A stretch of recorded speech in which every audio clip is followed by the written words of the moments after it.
Good afternoon. I am Aurora Washington, a PhD candidate investigating environmental toxicants response in both human and rodent 3D brain microtissues and disease modeling in Dr. Diane Hoffman-Kim's lab at Brown University. Welcome to the second workshop of the Leadership Alliance Virtual Professional Development Series focused on finances during the transition from undergraduate to graduate studies. It is my pleasure to moderate today's event and introduce our speaker, Erin McCormick. Erin has been at Montana State University since 2004, and in 2008, she joined the team in Career and Internship Services as the Assistant Director. During her time there, the Alan Yarnell Center for Student Success was created, where she helped to launch several programs in the center, as well as the Offices of Financial Education, Student Success, Return to Learn, in the MSU Hillman Scholars Program. In her current role as Associate Director, Erin oversees the day-to-day operations in career internship and student employment services in the Office of Financial Education. Erin has a deep interest in student success work, helping to develop programs that ensure students have the resources and support necessary to be successful in their educational pursuits and the knowledge to develop a strong career and financial future. We are grateful to Erin for sharing her time and knowledge with us today. She will begin today's workshop with a presentation about student finances. I hope that everyone was able to access the budget worksheet package that Erin shared in the Google Classroom. It is a valuable resource and will help you personalize some of the information Erin will share in her talk today. Erin, thank you again for being here. I invite you to begin your presentation.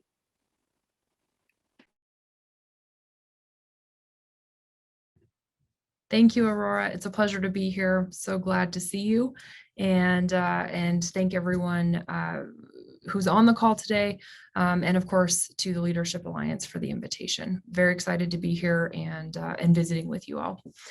So I'm going to go ahead and share my screen, and we'll spend some time visiting about, of course, navigating fellowships, graduate school financing, etc. But of course, during the course of the conversation, where questions are asked, I'm looking forward to visiting. So a brief overview of our conversation today. I'd like to tell you a little bit first about Montana State University. I think it's important that you have a sense of where I'm coming from, and of course our great campus and the opportunities that are here too. We'll spend a little bit of time talking about developing your career path. I think that's an important consideration as we talk about how you might pay for this experience. And then of course thinking along the lines of how you'll finance this. And then really the question is, what is this all about? Why are we considering some of these things? And so we'll finish our conversation today there. First, I just want to introduce you to the offices that I oversee. All of you have a career center on your campus, and I highly recommend, if you have not already, to leverage that resource. We have career educators who are really focused on how you can design your life. We also have, of course, the operational services like resume critiques, cover letters, practicing interviews, etc. Those are really valuable tools as you consider the conversation that we'll have about designing or thinking about your career path. Your career center can absolutely help you with these areas as well. So make sure that you're utilizing that resource. And then, of course, thinking about how you might pay for your undergraduate education. Student employment, internship employment is important, but it also lends to the experience that will help you in your graduate school pursuits. We, of course, host career fairs and different networking events and opportunities, as I'm sure your campuses do as well. Unique to Montana State University, we also have an Office of Financial Education, which is the other office that I oversee. And we're really focused on helping students think about your personal financial planning. What does all this mean? How do you begin now to begin thinking long-term about your future? That includes money management, like budget, savings, et cetera, that we'll touch on. But also, of course, paying for your education. And then really importantly, how are you planning for your future?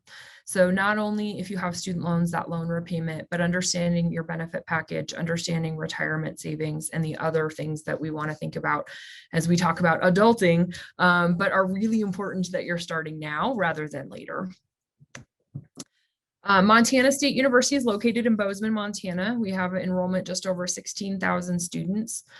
We are a partner school to the Leadership Alliance, and as such, we think it's really important that you're aware of some of our hosted research opportunities, summer research opportunities as we have those. There will be a recruitment fair happening on Friday, 3 p.m. Eastern Standard Time.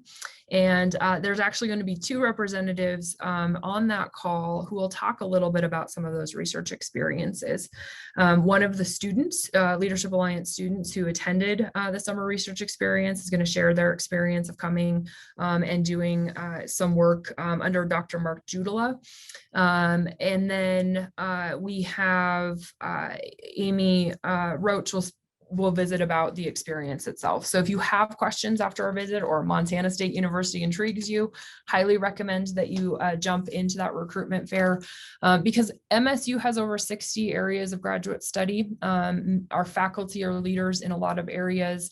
MSU researchers, there's a group that's very focused on CRISPR and doing some research. They actually developed a COVID rapid test, so they're very mindful of what's happening currently, and so some really interesting stuff happening. There's also, of course, social sciences and arts on our campus as well, and just really amazing opportunities here. So just a small plug if you have questions to take a look at that opportunity. We'd love to see you here on campus as you decide what campus or what programs you want to apply to. We are a very high research institution from our Carnegie classification, so there's a lot of different opportunities and focused research here. A couple pictures just so you can get a sense of the beauty of the place. This is an opportunity we'll celebrate Indigenous Peoples Day every year, and which is just a really fun event and really important focus. And this is a group of past summer research experience students visiting Yellowstone. So if you can see yourself here, we would love to visit with you on Friday. So let's go ahead and jump into the conversation about developing your career path. As we think about exploration, what I'd like to present to you is just thinking about different paths. What path do you want to explore? We often think about, or many times have a perception that you have to make a decision, and that's the decision that you are going to follow from here on out. And sometimes, we learn life just doesn't work that way, or perhaps typically because you may have had an experience that was intriguing to you and now you want to consider other opportunities. And so I would present that there's a few paths that you could explore, and we would recommend that you begin exploring as an undergraduate student. Because the more time you have to explore more, the better. At the same time, even if you're at the end of your academic career, there are some ways in which you can pursue some of these and do some exploration, even as you're perhaps heading into graduate school and do those experiences while you're in graduate school. So as you think about different paths, there's working in higher education or going on and doing your upper or postgraduate work, master's, doctoral, et cetera. But these are thinking about what work environments in which you might be in, which is, education, government, NGOs or nonprofits, private industry. There may be others that you can think of as well. But we're going to focus on these today as we consider why you should explore these. And the reason why you really want to dig in and begin to explore these possibilities is to help you answer the question, will I pursue a graduate degree immediately after my undergraduate coursework, or will I go on and work first? And that oftentimes is a pretty common question for folks. And so I like to kind of begin to position this or think about it in the sense of, where do you want to go? And then we can think about which one is the best option for you. Because ultimately there isn't a wrong choice. It's really and truly comes down to what is the best fit for you, for your circumstances, and for your interest areas. And so as we think about education, you may want to go on and you might want to be a research faculty. But we also know that there are people who focus just solely on delivering really excellent education, and they may want to become a teaching faculty. They likely will do research in teaching. How do we deliver our content material in the best way possible so that other individuals can go on and grow and really learn, understand concepts in higher education? Some of my favorite folks on campus are math teaching faculty. How do we teach math more, more effectively so students understand it and love it? Because we know that's so important in terms of our society and our world. Also, in terms of considering government, do you want to go into state government, federal government? There's national labs that are tremendous opportunities and provide really important cutting edge research in our country. Departments or agencies, there's looking at, within those state agencies, where do you want to go? What type of work might you like to do? And then, of course, research and policy institutes. So oftentimes we hear of those as think tanks. Those are important or different types of work that you could do. They're more closely related to that NGO, so forgive me, but it is important. They oftentimes can be a tie or a spinoff or part of a branch or an area of government as well. Non-governmental organizations working within country, there's a number within the United States, but also, of course, international. And finally, private industry and working within private industry, whether you want to go into research or application, there's a number of different avenues there too. So I'm going to pause there for just a moment. I just want to check in with Aurora and see if there are any questions that may have come in just as we start to think about what path or what avenues may be available. We'll jump in next to talking about why we're talking about these and what possibilities in terms of paying for school. But I want to just check in first and see. Hi, Erin. There aren't any questions related to choosing which route to take. Okay, excellent. Thanks, Aurora. Okay, so as we move through, we're going to ask the question, of course, this is partly why we're here today, is asking the question of what or how, forgive me, will I pay for my education? How am I going to do that? And why does the path that I'm interested in matter in terms of how I'm going to pay? And the first one we'll focus on actually is graduate research assistantship, graduate teaching assistantship. These are different opportunities that exist for you at an institution. Of course, are helping you to pay for, your experience by doing, that research or working within that teaching environment for a faculty member. I am going to, I want to talk about this in the sense that, for some folks or some questions may be, can I get this fully funded? How do I do that? What process do I take? And the answer truthfully is going to be, it depends on the institution in which you're applying to. Every campus will handle this just a little bit differently. Some will use the umbrella of the graduate school or the graduate program. They will make those decisions or they'll work within that. And of course, and have some standard information for you or packages. And then, campuses like Montana State University, partnering with our graduate school, our departments are looking at that and making some of those offers and decisions too. Within any one of those areas, though, as you're pursuing possibilities for funding or doing a research assistantship, et cetera, when you apply to a school, part of your research prior to even applying is actually looking at who is the leader in a research area or an opportunity that is of interest to you. And who is a heavy hitter, who is bringing in a lot of research dollars. Those research dollars, those departments, or forgive me, those research labs are going to be the ones that will, the research lab specifically will be the one that will offer that package. And that is largely dependent upon what grants they have that will allow to pay for some of those, for a student research assistant, teaching assistant.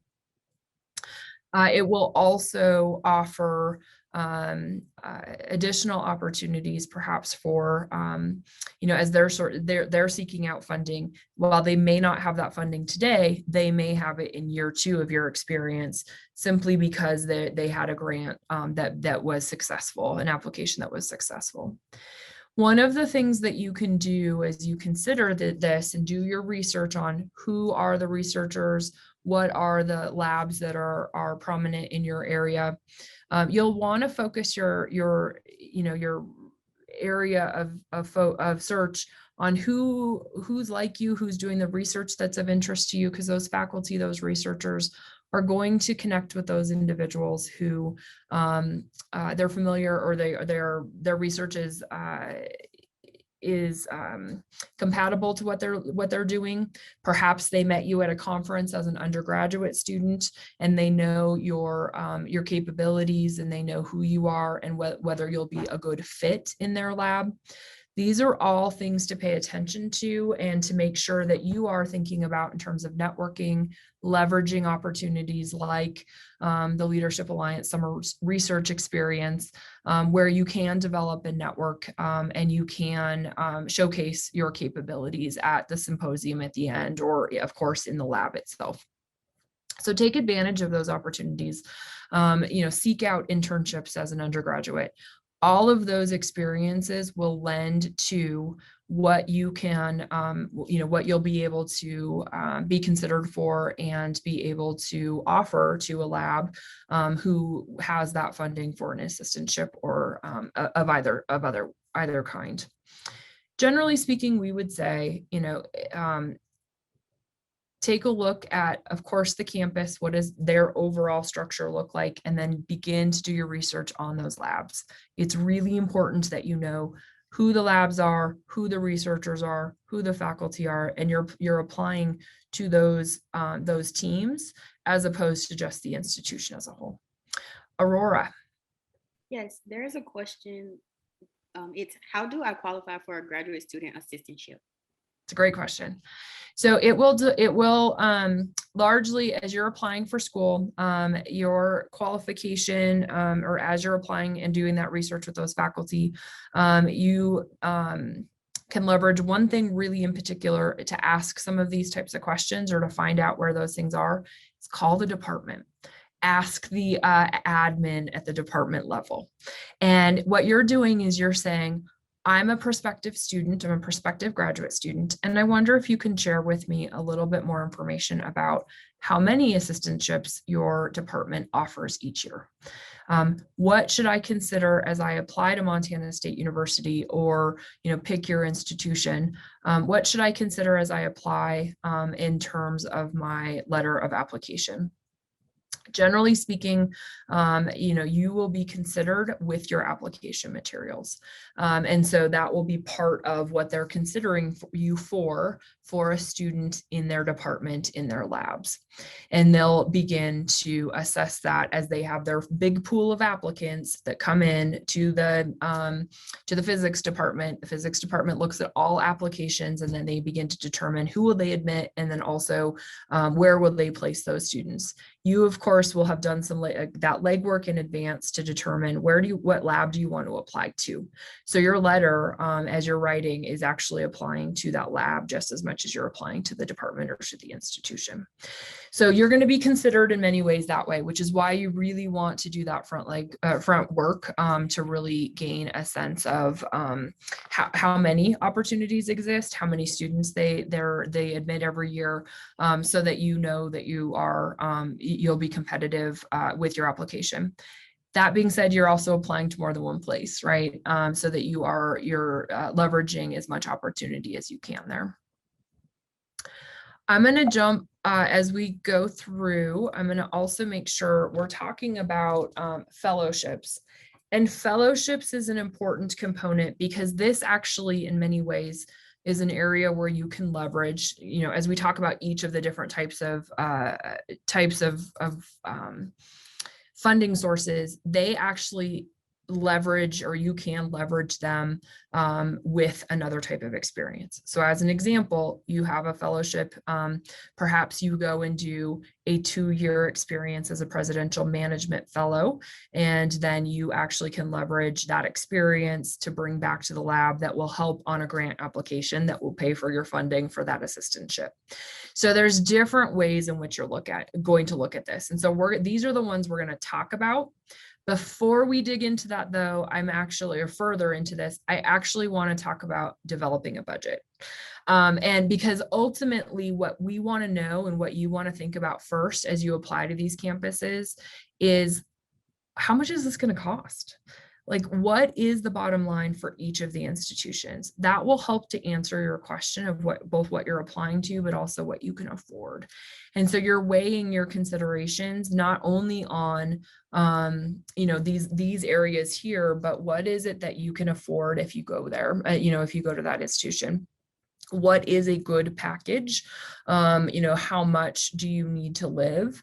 Looking at Stanford, looking at Montana State University, they're very different in terms of the types of packages that may be offered.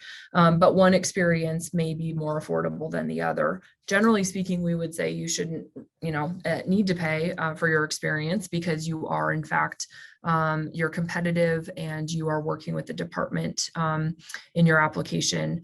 But you're also leveraging some of these other tools. So as you develop a budget, I sent a budget packet to you all, and I use that for this purpose. Think about you in the now.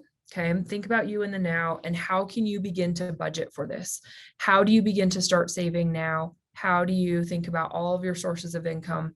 Perhaps you're applying for scholarships now that will be used for your undergraduate experience, but then that student employment job that you have on campus, you're just putting that money away to be able to then use as you pursue graduate experience as well.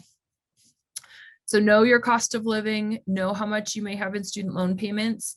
If you are less than full-time as a graduate student going in, if you're less than a full-time student, or for whatever reason you choose not to defer your student loan payments, you just make them while you're enrolled in school, you need to consider that. And of course, any outstanding debt and what you might have just even as an undergraduate student now. Do not forget to have fun, right? You're going to be exploring a new place. So you do need to budget for that as well, which your package may not offer or cover. But we want you to be able to explore and live in the place in which you choose to go to school. So make sure that you're budgeting and planning for that. We have a motto in our office. It says, live like a college student now so you don't have to later. That being said, it doesn't mean you don't have fun, right? It doesn't mean you don't buy that cup of coffee when you want one. You just have to plan for it. And so, building a budget and getting into the habit of having that now allows you to save for that internship experience, for your graduate school experience, et cetera. I see there's a question from Aurora. I'm going to go ahead and transition to that. Yes, you just mentioned that as an undergraduate, you can start saving and budgeting. And so there are two questions related to that. And the first one is, how can you obtain, the first one is, how can I, as an undergraduate student, prepare funds to last me in graduate school off seasons, meaning non-fall and non-spring? Oh, sure. It's because they are doing full-time school. And the second one is, how should graduate students spend their money and save? Oh, well, I can't decide how you should spend it. That's going to be a values question for yourself, right? What do you value? For some people, it's, I want to eventually be able to go back to the movies, and I value being able to once a month or whatever, go to a movie and enjoy that. Which means they're okay with eating, perhaps I'm just making an assumption here. Maybe they're okay with eating peanut butter and jelly every day. They don't need variety in their meals. That's a good way to budget, right? It's inexpensive. At the same time, you also can, you can leverage different things on campus. Oftentimes working in a particular job on campus that allows you to study, or perhaps is in the dining halls. Maybe, it's allowing you to get a meal for free. Attending those club meetings where you have a meal, that's a budgeting. You're engaged on campus, and you should be, right? You're not just showing up for the food, but you're engaged on campus, and then so you're building your resume, you're getting involved. At the same time, you're budgeting, you're leveraging those experiences from a food standpoint and a budgeting standpoint, because that's one meal that you don't need to plan for. And so you use some of those types of things to actually really begin to think about, how much does a meal cost and how can I budget? Looking for inexpensive food items that will give you variety, but at the same time also aren't, they're not eating your budget too much. Looking for some of those opportunities. Paid internships are an important component in research. Doing research in a lab on campus, many of those are paid experiences as well, even as an undergraduate. So you'll want to look at those types of opportunities that will allow you to continue to leverage your student meal plan, whatever else you have, but also then you take some of those funds and actually begin to funnel them towards your graduate experience. So I can't decide what is important to you from a how to spend. At the same time, just building small habits of even setting up a bank account that just auto drafts with your paycheck. When it comes in, you put $5 into a savings account. That adds up over time. And so leverage the time value of money too, because as you earn interest on that account, that money will be available to you later. So these are really important pieces. Aurora, and forgive me because I just want to make sure I answered both questions. Can you, the first one that you asked again, so it wasn't about the how to spend, but it was the next question. Can you repeat that for me? It's how can I, as an undergraduate student, prepare funds to last me in grad school off seasons, meaning not the fall or the spring when they are doing school full time? Excellent, thank you. So that off season can certainly be, summers as an example. I'm going to use that. It, can be a really great time to put some money away working, whether if you're working and finding a job in your home community, perhaps you can take I don't want to say a couple jobs in terms of burning yourself out, but build, find some experiences that will give you, resume builder towards your ultimate career path, graduate school experience, et cetera. Internships are very important, and they oftentimes are paid. And so as you find those paid internship experiences, making sure that you're not just spending those funds, but you are in fact saving them, which can be, a temptation and a challenge, especially if you're doing an internship that perhaps is outside of your home community. Often employers will have some sort of housing, whether it's agreements with a community partner, perhaps with staff, but they also will hook you up to connect you with fellow interns where you can reduce the cost of housing. So just even using some of those things in a community that may be a little bit more expensive or perhaps isn't in your immediate area. Don't shirk on doing an internship if it can be affordable, because ultimately in the long run, it's about your resume as well. We don't want you to go into debt or too much debt. If you can leverage your student loans, that's an important thing too. And I want to make a note on that. I'll talk about it in a little bit, but even as an undergraduate student with your student loans, oftentimes I hear from students, I don't qualify for student loans. And I'll tell you in the example we give, Bill Gates's kids could get student loans. They may not get free money, but they could, get student loans. So the idea there is you on a spectrum of your income, your family's income, et cetera, are considered based on what that, where your income levels lie. But loans will always be on the table. And I'm not offering up that you take loans to take loans or to take loans and leverage too much debt. What I would say though, is that if you find that you're working too much and you're not going to class, I highly doubt that's the case for this group. But if you find that you're doing that rather than going to class, leveraging an internship experience or doing some of that, if you could do $1,000 in a loan as an example, that would get you through some of that experience at really low interest rate. That might be one way to leverage some of those opportunities for you as an undergraduate student. Don't take more than you can manage. Also, don't take something that's going to be debilitating post-graduation. But I do want, I like to offer that up as a consideration of budget your student loan money and consider how you might use that for your long-term experience too. Anyone can get loans in that respect or with your aid. But also what's important is that As you apply for funds or as you do your FAFSA, free application for federal student aid, we'll talk about specific loans in a moment. But as you do that, that's also where you're going to be considered for scholarships on campus a lot of times, even as an undergraduate student, emergency funds, et cetera. So we really want to make sure that you're able to take a look at those. So I'm going to jump forward, and we've talked a little bit about the graduate assistantships. So I want to make sure that I'm moving and talking a little bit about fellowships in particular. I mentioned the presidential management fellows. Presidential management fellows hire students after graduation with their undergraduate degree. This is where you are going to want to consider, what experience do I want to leverage in order to, before I go back to grad school, or perhaps this isn't one you leverage, but you do something else. President management fellows, it's a competitive application process. They select only a few every year.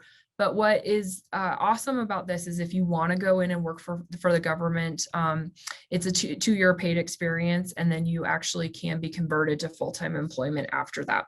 It's really a leadership program, but there's funding. You're gaining longevity with your paycheck with the federal government. As you look at different pay scales, that will count towards your time with the federal government. So when we think about your long-term saving, long-term financial opportunities, leveraging fellowships can be really helpful. We also, MSU, we post fellowship opportunities. There's a research experience in BRE for Native American students. It's fellowship and it's funded. So again, layering a graduate assistantship or research assistantship with a fellowship adds that additional funding experience. So you're layering upon opportunities here. And there's also fellowships at national labs. At the end of our conversation, I will have a slide that has some of these resources, so you can take a screenshot of those that I'm mentioning today, so you can jump directly to those websites. But Sandia National Lab, they have fellowship opportunities. Again, funding, and then helps with your graduate school experience. Scholarships, of course. We want to leverage every scholarship you can. Montana State University, we have a specific scholarship platform. But again, when we consider students for scholarship applications, we are always looking at their need, not always, but oftentimes looking at need, because that is the parameter of the scholarship. And so that's specific for our undergraduate scholars, but with graduate students, there's a lot of different opportunities out there for you to pursue your graduate experience as well. But the FAFSA is a critical part of that for institutions to begin to look at, what your need may be, because we also know that circumstances change, right? We know circumstances change. And so with funding opportunities as they come available, during the pandemic is a prime example of this. We were able to consider students for things that maybe we hadn't, considered before, simply because of their need. And so you'll want to make sure that you're just looking out for yourself, even as an undergraduate student, by just taking advantage of that. Sometimes students stop out and they were a recipient of a scholarship, and now because they're no longer enrolled at the institution, now you might have been next in line because of your application. And so, and I know of a student who, she didn't get a scholarship, but January came around, somebody had left the institution, and suddenly she had a scholarship for this, and it paid for her spring semester. And so leverage that as an undergrad, so that as a graduate student, you're in that habit, so that you can, the system, but also where those come up within your institution, your department specifically, that you'll be available and considered for those. So as we talk about federal financial aid, I want to show two things. I'm actually going to show this table here. As an undergraduate student, you're eligible for, oftentimes, depending on need, subsidized loans. Subsidized, of course, means that the government is paying the interest that's accrued while you're in school on those loans. Unsubsidized means that it is accruing interest and you are paying that from day one, or it's compounding onto your balance due. Unsubsidized loans are not available to graduate students, but subsidized direct loans are. Okay, so again, loans are still available to you. What's also different about graduate students is the direct plus loan.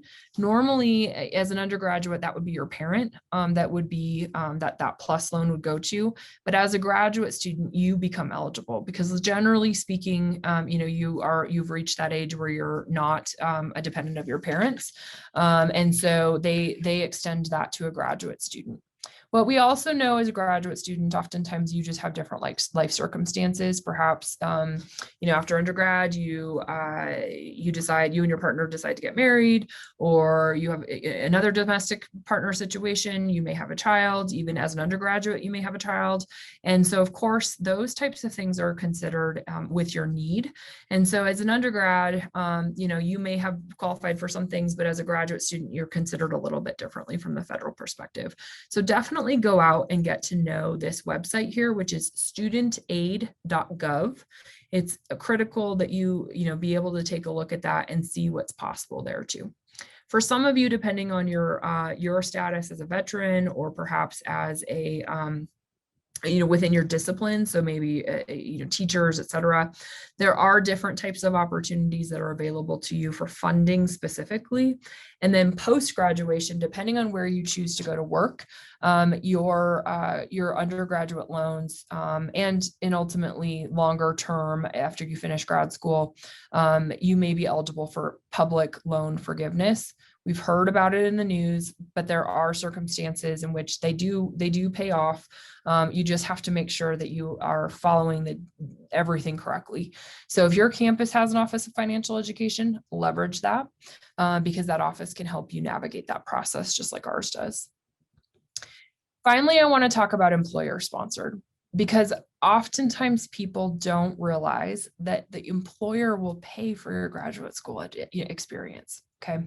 So if you go to work or want to go to work for a national lab, that national lab actually will start paying you from day one, depending on the type of position you're in, research positions, et cetera, of course. They'll pay for your experience from day one, and actually you finish your degree before you really get into your discipline area in that field at that organization. So they're working with you to finish that because that's just that much more important for them in terms of the work that they would like you to do. And it's awesome because you can leverage that. Again, going back to assistantships, et cetera, if you're bringing in part of your funding because your employer is paying for that, then that just makes you that much more of a competitive candidate for them. So leveraging those experiences like your employer, I would be remiss if I didn't remind too that you do have there are some experiences like the military that is the right fit for some folks, and they will pay for you to go to law school before you begin service, et cetera.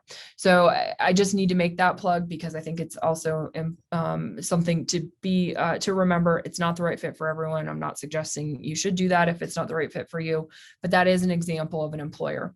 The other employer or the other way that people can leverage that payment is they'll actually be reimbursed by their employer for every credit, every additional class you take, your employer will give you that raise. So they may not pay for your education, but they are giving you your base salary raise as you have more experience or more education towards a master's degree or doctoral degree. That's particularly true for our educators.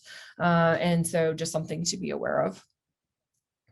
I do also want to quickly, I'm mindful of time and questions that we'll have. I also just want to make a note about two other opportunities, scholarship, as well as a note on federal financial aid. There's a scholarship for those of you in STEM. There's a scholarship with the Department of Defense called the SMART Scholarship. There's others out there with national labs and in particular with defense labs. The SMART Scholarship actually is one that you apply to as an undergraduate. They'll oftentimes pay the rest of your undergraduate experience. They will also go into graduate school depending on where you are in your year in school. And then what you essentially do is similar to the military, you give back that number of years of service. It's incredibly competitive. This is the exact type of student you are the exact type of student that they're looking for. And so you might consider the SMART Scholarship or something similar as another way to fund your experience. And then I want to make a note, I know that there was just an announcement on a federal decision with DACA. But if you are a student who's in that situation, I did put a link to a help file at the end of the presentation, if those are your circumstances. If you do have a social security number, you can file a Fafsa.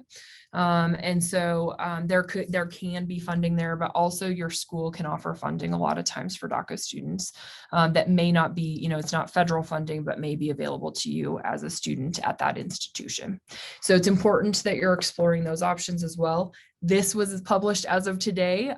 There may be something that may change, of course, because of the federal court decision, but I do want to make you aware that those resources are out on the website as well, at studentaid.gov, so that you can pursue the best option for you too. Okay, so with all of this funding source and all of these conversations, we're coming back to revisiting. Do I pursue a graduate degree immediately after my undergraduate experience, or do I pursue work first? And really that comes back to that question of your budget, but also you as an individual. What is the right fit for you? You want to consider your values. You want to consider your interests in the work that you could do, your networks that you've leveraged. Of course, experiences that you're going to have in those types of opportunities, whichever one you choose. It needs to be the right fit for you as the individual, because you are the person who is going to be having the experience, doing the work. And of course, if there is any debt for any reason, leveraging that debt. But we believe that there are enough avenues for you to pursue that you really shouldn't have the need to take on debt for your experience. But what we want is for you to consider what path is the right fit for you, because you could leverage any one of these different avenues, whether it's working in education and having your institution pay for it. I will tell you first off, I didn't pay for my higher education degree because I work at MSU, and there was a tuition reimbursement for me. So I can promise you it does work if you want to go in that arena. But any one of those other employer avenues, scholarships, fellowships, etc., all offer you a different option in terms of paying for your experience, and some of which you will work first because that's just how that one will work, but it gives you different type of experience too. Remember too, as you are in any one of these arenas, you can negotiate different things. So if you choose to, and this is typically going to work first, right? Or going in and doing some research, whatever it might be, but you can negotiate for a mentor in your employment, in your place of work. People often forget that. But what mentorship will do is actually put you on the fast track for leadership within that organization. Even if it's, higher education, private industry, research labs, all of them are very focused on that and should care about that in terms of how to grow you as a professional. Professional development is something you can negotiate. Many organizations have childcare or schedule flexibility. I kind of laugh at the work from home post-pandemic because that's something that wasn't really something people leveraged before. Now it's, of course, part of our consciousness. But a lot of organizations don't have a lot of flexibility just because of how their service provider or, what they provide in terms of service or time at bench in the research lab. So that's something to think about. But there's all kinds of different things that those employers may provide or have access to that you could negotiate. When I read this list, it looks a lot like what I have available to me when I'm in school. And so it's just something to think about that, if there's one of these that's really important to you, if you think you want to go to work first, how could you negotiate it so that you can actually, do some research, you publish? That's absolutely part of the ethos of many organizations. They want to be leaders in their field, and if you can help them get there, that's something to think about. At the end of the day, the question is, what is this all about? And I would say to you, it's about you. It's about pursuing your higher education. It's about pursuing your dreams and goals in your experience in education, and it's about your future career. We ask students the question, what problem do you want to solve? What is it that you want to do, and what problem do you want to solve to make the world a better place? Whether that's in the humanities, the sciences, etc. We need you. And finally, it's about everything else. So what are the tangibles and intangibles that are important to you as an individual, your values, your future, your family? Those are the types of things that we're thinking about as you consider both options and how you're going to finance this. But all of these come into play as you make your decision of what institution do you want to apply to, what research lab do you want to work in, who do you want to learn from? This is about you, and this is the opportunity for you to do that. So I'm going to turn it back over to Aurora for questions, but I've included my contact information here. So if you have any questions, please don't hesitate to reach out.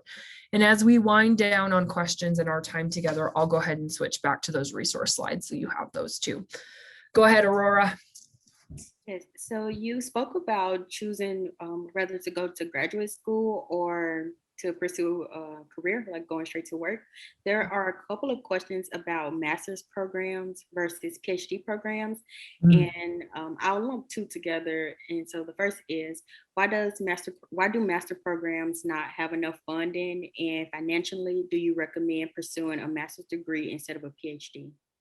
That's a great question, both of them. The funding really comes down to the research lab itself and what is, how successful is that faculty member in grants and their grant cycles and applications as they pursue those. So it is completely dependent upon the department, the researcher, et cetera. And so, some are more successful than others. And so that's where your question or your research really comes into play as you pursue, where do you want to apply? Because that research lab at, a research lab, a group, a program at one institution may appear to be, the best option just simply because it's might be a well-known name, or it might be a program that is in a particular part of the country that's well known for that area.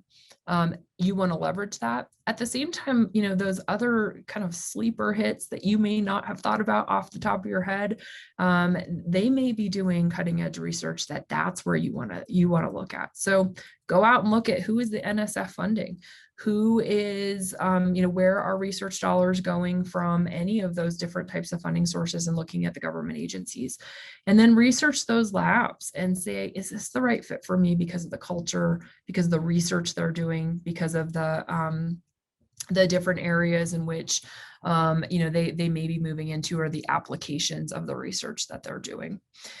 So those are some areas I would think about, in terms of where is that money coming from. It really is coming down to how those grant applications and dollars are raised.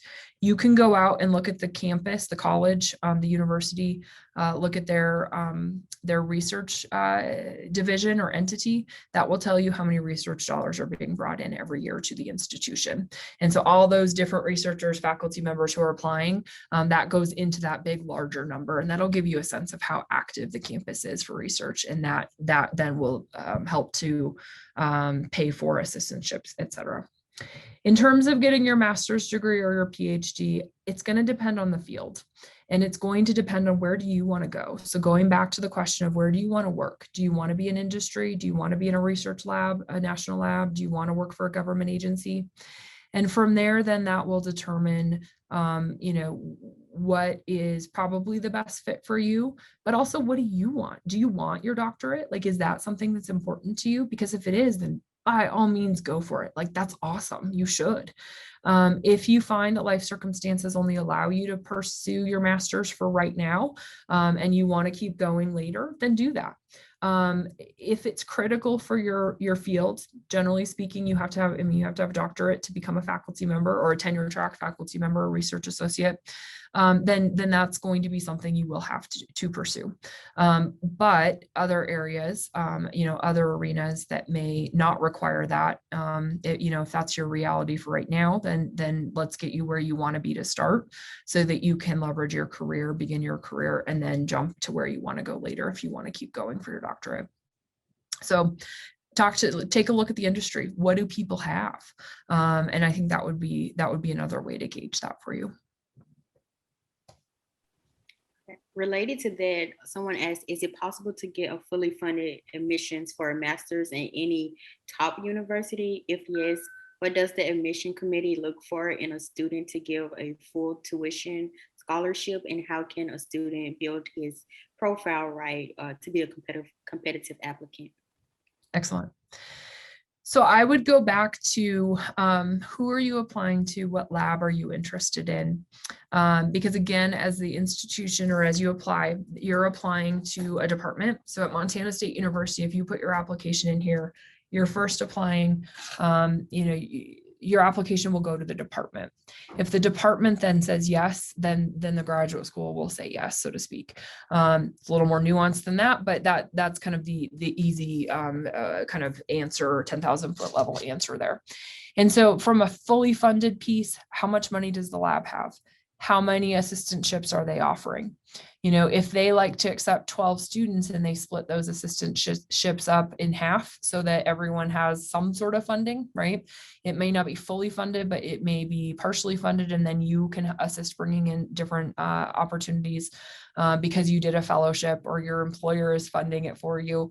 Those are different ways that in which case you're piecing it together, or perhaps you're just more competitive in order to be accepted into that program.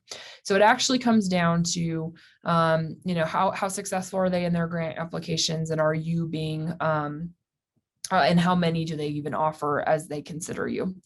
This is where I would highly recommend that you do research as an undergraduate student and that you actively participate in the grant writing process. Learn that process. Because if you can offer to a researcher that you have experience in applying for grants and you're successful as you've partnered with others, that actually could be leverage for you to be accepted into a program because you're going to help pay for yourself. And because you have that experience as you help them write grants, or you're competitive in your research and it's been published multiple times, which is going to be interesting to the NSF or whoever else you're making writing grant applications to. So it really comes down to those areas rather than are all of them going to give full funding? It totally depends on the department, what that looks like. So when speaking about higher education, you spoke about master's and PhD programs, but someone asked, are there scholarships, fellowships, work funding opportunities for people pursuing their MD? I see that there are lots of opportunities for master's, PhD. Can you share opportunities for MD? MD, that's a good question. Yeah, I mean, in some ways, depending on the type of work, like if you want to go or have the capability your program allows that you are doing research as well as part of your experience, and though that still becomes viable. For some folks, as they apply to medical school, they actually may pursue a fellowship at the National Institute of Health, as an example. It's a post-bac experience, it's a paid experience, but that helps you to then pay or leverage that for your medical school application, and some funding can be available there too. So in some instances, it's going to depend on your program itself and what they're looking for. It also is what do you take advantage of during your undergraduate experience that might help you to leverage and become a more competitive applicant. Because as you become a more competitive applicant with your research experience in a particular area, when you apply to grad school or medical school, you may be also applying again to some of those research groups. And so, you can leverage that within that experience too. So I would take a look at your school. I would take a look at where you're choosing to apply, what type of program. We have, and then of course, fellowships can come into play with those experiences too. Montana State University has a partnership with University of Washington in Seattle. Students complete their first 2 years here at Montana State University and then do the rest at UW. And so there's different types of experiences that you have, including rural health, which MSU has some really great research for undergraduate experience in those areas too. And then they leverage that into their medical school experience and really get a sense of what rural health looks like. Any other questions, Aurora? Yes, there are lots of questions. Excellent. One question is, usually funding for PhD programs lasts up to 8 years. If you take longer to complete your research, how would you manage how would managing student finances change? Should students put money into their short-term savings to prepare for this type of situation? I always say yes to saving. Where you can, absolutely save some money. In any situation. If the pandemic reminded me of nothing else or taught me anything, it's that we, as we in the United States do not have enough funding, or do not have enough savings, and emergency savings in particular. And you as a student, I recognize that reality can be difficult. Funds are tight. At the same time, save what you can where you can. Again, live like a college student now so you don't have to later. Because ultimately what we want is we want you to be able to pursue any experience you want to after either graduation, right? Undergrad or your master's or doctoral experience. Pursue what you want to pursue. Don't lock yourself into having to take an experience or a job just simply because you can't afford anything else because you have so much debt. So let's, where you can leverage that, do so. Where you have beginning now, apply for scholarships, just, be the best you in respect to taking care of yourself, through that means of saving. In terms of your experience taking a little bit longer than you may have anticipated, there will be ways in times in which you should apply for grants. You should apply for, research grants in particular, as you're doing your research, and you'll work with your faculty member with the lab, whom you're doing your research under, to look for experiences, look for grants that you can apply to. They can teach you how, but as you apply for those, that should help that continuation of your research. Also pursuing a postdoc, building your experience, your research gets to a point, but also then pursuing a paid postdoc experience, but either at a lab, national lab, another higher education institution, et cetera. If we can switch gears a little bit, someone asked, how was your transition from undergrad to graduate school? And what is one thing you wish you knew looking back on that? Good question.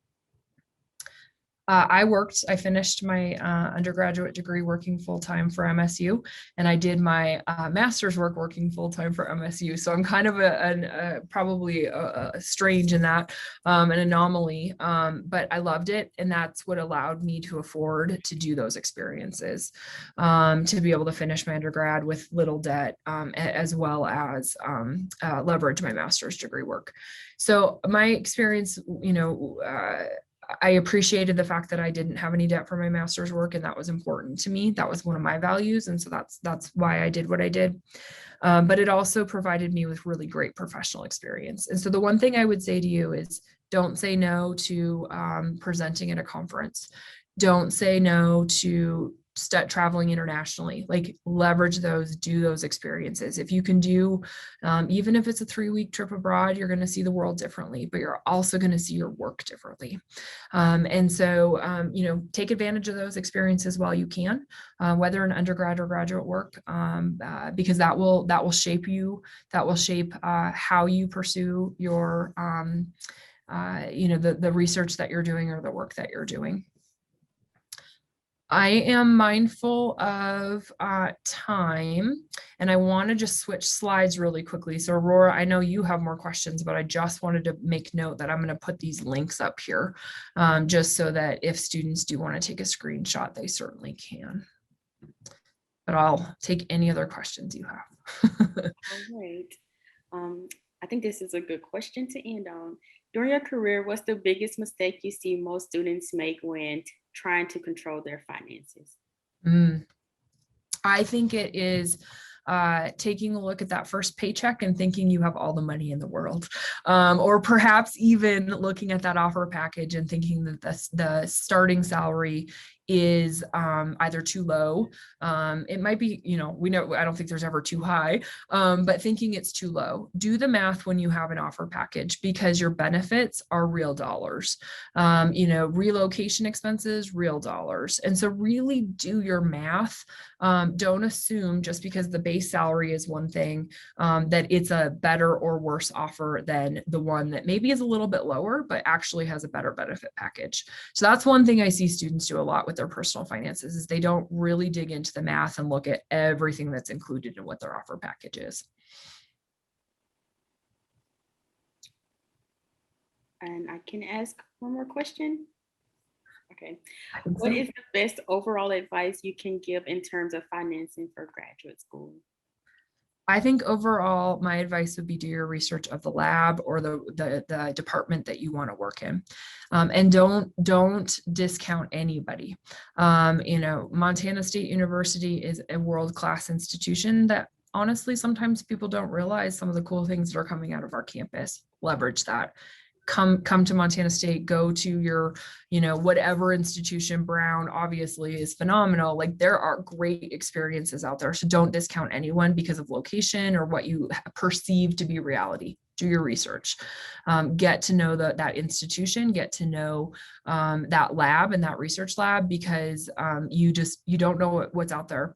But also network at those conferences. You leverage this experience. Just show up when somebody's offering the experience for you to get to know someone or to get to know the campus itself or an experience. Take advantage of it, because you will be profoundly changed even just by having met somebody. You're going to learn something new or think about your research question in a different way too.